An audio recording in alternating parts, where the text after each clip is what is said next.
Bonjour Pierre Billet. Bonjour Thibault. Vous êtes expert comptable au sein du cabinet Axence, qui est membre du groupement En France Défi, et je vous reçois aujourd'hui pour tenter de répondre à la problématique suivante: qu'est-ce qui rend un bilan attractif? Alors, d'expérience, quels sont les premiers éléments de réponse que vous pouvez apporter sur cette question? Un bilan attractif, c'est celui qui donne l'info la plus clairvoyante sur la situation financière de l'entreprise. Il doit être le plus explicite possible, sans donner trop d'informations inutiles.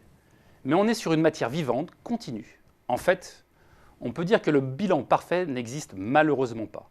Donc il faut savoir à qui il s'adresse. Et pourtant, on s'interroge parce qu'un bilan, c'est une photographie d'un patrimoine, on est dans une logique purement comptable et objective. Oui, non, enfin je pense que vous vous trompez. En fonction de la personne, de son environnement et de son organisation, un bilan sera plus ou moins attractif. Le bilan est comptable jusqu'à un certain niveau. Ensuite, il y a une approche humaine, une partie subjective. Qu'est-ce que vous voulez dire par partie subjective? Cela veut dire que même sur la partie chiffrée, il peut y avoir des interprétations différentes? Effectivement. Les différents partenaires ne vont pas s'attarder sur les mêmes lignes. Par exemple, les actionnaires ou les investisseurs vont regarder les fonds propres qui traduiront pérennité de l'entreprise et le cash flow. Les banques vont être sur la même logique car elles ont un besoin de sécuriser leurs opérations avec l'entreprise. Quant au client, il va regarder les résultats et n'appréciera pas forcément s'ils sont trop importants car il va se dire qu'il paye trop cher les produits ou les prestations. D'ailleurs, certaines entreprises essaient de contourner le règlement en ne dépensant pas leur bilan.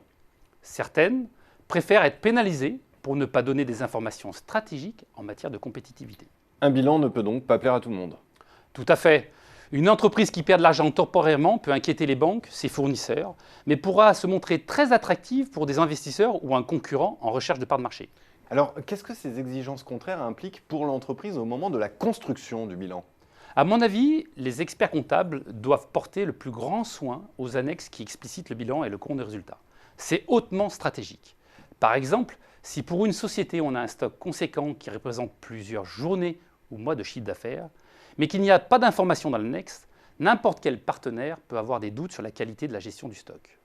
Or, si la même société donne des explications sur sa gestion des stocks, sa technique de provision éventuelle, sur son SAV ou les prévisions d'écoulement de ses stocks en fonction du marché, cela va rassurer forcément le lecteur. Donc on en revient à ce que vous disiez en début d'interview, à cette nécessité d'être précis et clairvoyant. Effectivement. Dans notre société, on a beaucoup d'informations à disposition, mais avoir la bonne information, c'est parfois assez compliqué. Le bilan doit donc être précis et clair. C'est dans un second temps, celui de la présentation, que l'entreprise va adapter son discours en fonction de l'interlocuteur et de son environnement. En règle générale, une entreprise structurée et organisée, donc attractive, va présenter un bilan attractif et inversement.